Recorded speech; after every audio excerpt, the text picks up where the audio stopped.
Hello guys, நிறைய பேர் இன்னுமே எக்ஸ்ட்ரீம் 250Rோட ரிவ்யூ வீடியோ கேட்டுட்ருக்கீங்க.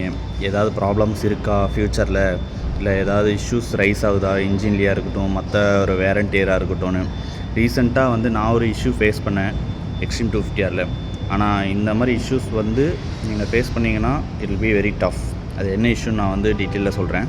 என்னென்னா, பைக்கில் ஃப்ரண்ட் ஃபோர்க், அதாவது லெஃப்ட் சைடில் இருக்கிற ஃப்ரண்ட் ஃபோர்க்கில் ஆயில் சீல் டேமேஜ் ஆகிருக்கு. ரொம்ப மைல்டாக தான் ஆயில் லீக் ஆகுது. இந்த இஷ்யூ நான் போய் சர்வீஸ் சென்டரில் ரைஸ் பண்ணேன். நான் பை பண்ண ஷோரூம்லேயும் நான் கம்ப்ளைண்ட்டை ரைஸ் பண்ணியிருக்கேன். அவங்க என்ன சொல்கிறாங்கன்னா, எங்ககிட்ட ஆயில் சீல் இல்லை, ஆர்டர் போட்டு தான் கொண்டு வரணும், ஆர்டர் போட்டால் எப்படியும் 1 வீக்லேருந்து 2 வீக்ஸ் ஆகும்னு சொல்லியிருக்காங்க.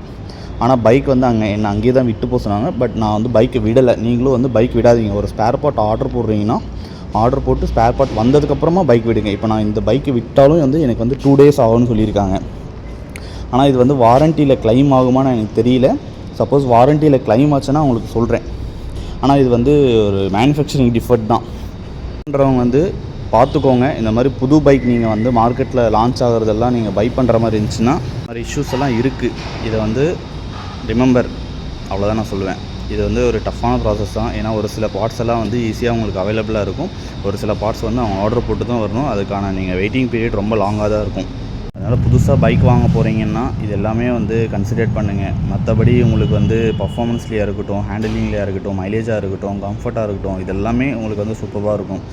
பட் நீங்கள் ஸ்பேர் பார்ட் அவைலபிலிட்டின்றதுல ஒரு கொஸ்டின் மார்க் இருக்குது ஹீரோவில் மட்டும்.